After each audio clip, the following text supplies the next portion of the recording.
Aqui estamos para mais um capítulo do livro A Caminho da Luz, que nos fala sobre a história da civilização humana na Terra. Foi ditado por Emmanuel ao médium Chico Xavier. Vamos falar hoje da Revolução Francesa, a França no século XVIII. A independência americana acendera o mais vivo entusiasmo no ânimo dos franceses, humilhados pelas mais prementes dificuldades depois do extravagante reinado de Luís XV.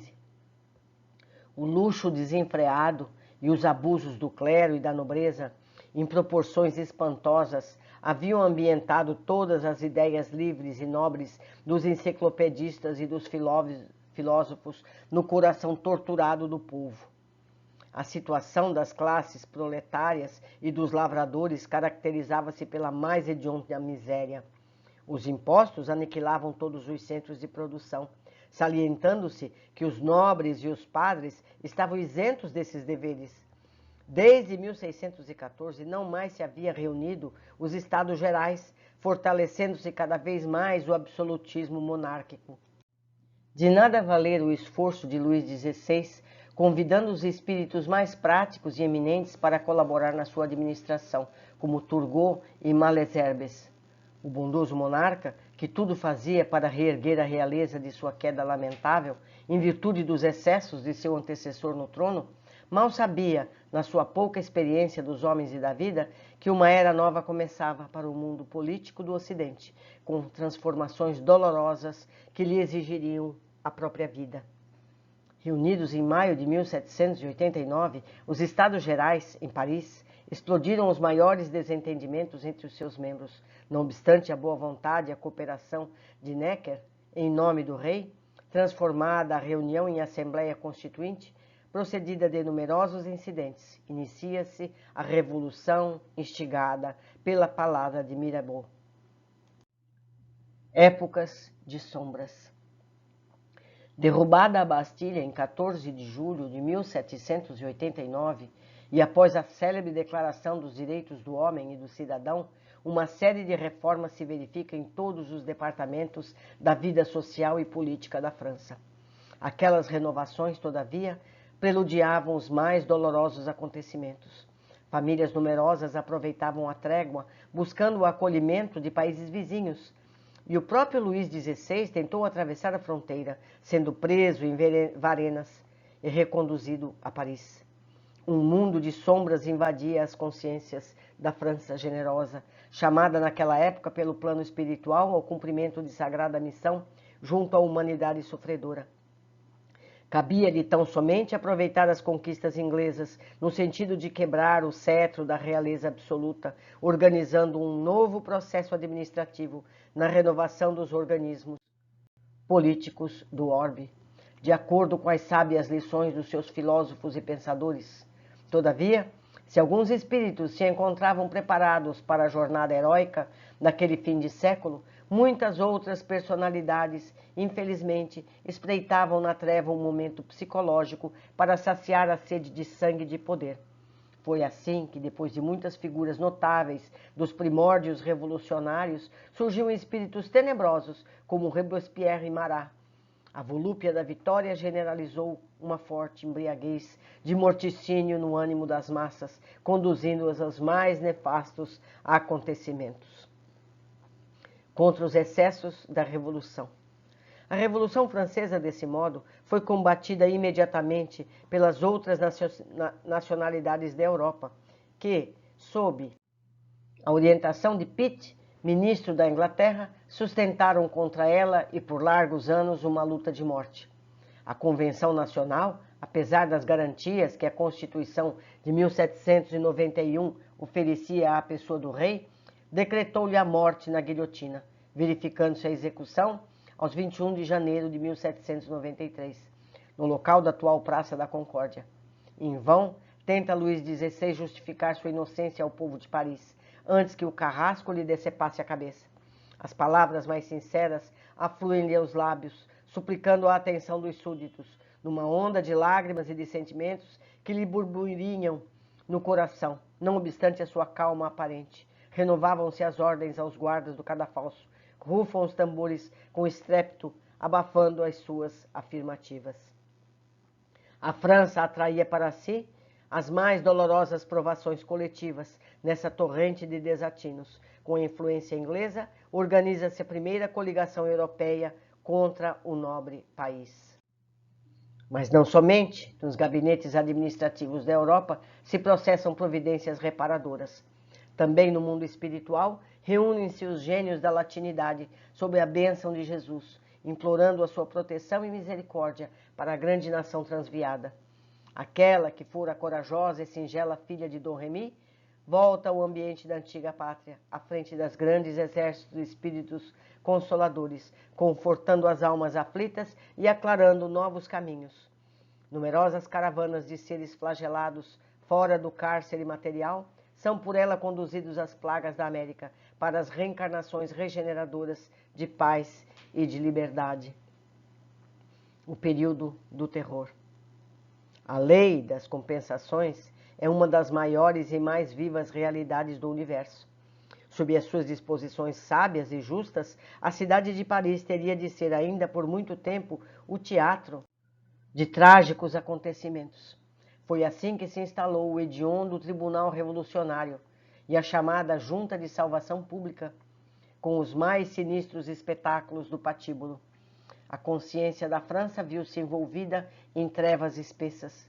A tirania de Robespierre ordenou a matança de numerosos companheiros e de muitos homens honestos e dignos. Erradamente, Carlotta Corday entregou-se ao crime na residência de Marat, com o propósito de restituir a liberdade ao povo de sua terra e expiando o seu ato extremo com a própria vida. Ocasiões houve em que subiram ao cadafalso mais de 20 pessoas por dia, mas Robespierre e seus seguazes não tardaram muito a subir igualmente os degraus do patíbulo em face à reação das massas anônimas e sofredoras. A Constituição.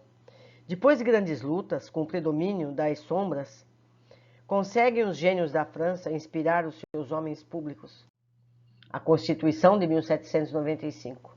Os poderes legislativos ficavam entregues ao Conselho dos 500 e ao Conselho dos Anciães, ficando o poder executivo confiado a um diretório composto de 5 membros. Estabelece-se dessa forma uma trégua de paz, aproveitada na reconstrução das obras notáveis do pensamento. Os centros militares lutavam contra os propósitos de invasão de outras potências europeias, cujos tronos se sentiam ameaçados na sua estabilidade face ao advento das novas ideias do liberalismo, e os políticos se entregavam a uma vasta operosidade de edificação, vingando esses esforços a mais nobres realizações. Contudo, a França, depois dos seus desvairos de liberdade, estava ameaçada de invasão e desmembramento. Povos existem, porém, que se fazem credores da assistência do alto, no cumprimento das suas elevadas obrigações junto de outras coletividades do planeta. Assim, com atribuições de missionário, foi Napoleão Bonaparte, filho de obscura família corsa, chamado às culminâncias do poder. Napoleão Bonaparte. O humilde soldado corso, destinado a uma grande tarefa na organização social do século XIX, não soube compreender as finalidades da sua grandiosa missão. Bastaram as vitórias de Arcole e Rivoli, com a paz de Campo Fórmio, em 1797, para que a vaidade e a ambição lhe ensombrassem o pensamento. A expedição ao Egito, muito antes de Waterloo, assinalava para o mundo espiritual a pouca eficácia do seu esforço, considerado o espírito de orgulho e de imperialismo que predominou nas suas energias transformadoras. Assediado pelo sonho de domínio absoluto, Napoleão foi uma espécie de Maomé transviado da França do liberalismo. Assim como o profeta do Islã, pouco se aproximara do Evangelho, que a sua ação deveria validar também. As atividades de Napoleão pouco se aproximaram das ideias generosas que haviam conduzido o povo francês à Revolução. Sua história está igualmente cheia de traços brilhantes e escuros, demonstrando que a sua personalidade de general manteve-se oscilante entre as forças do mal e do bem. Com as suas vitórias, garantia a integridade do solo francês, mas espalhava a miséria e a ruína no seio de outros povos. No cumprimento de sua tarefa, organizava-se o Código Civil, estabelecendo as mais belas fórmulas do direito, mas difundiam-se a pilhagem e o insulto à sagrada emancipação de outros, com o movimento dos seus exércitos na observação da anexação de vários povos.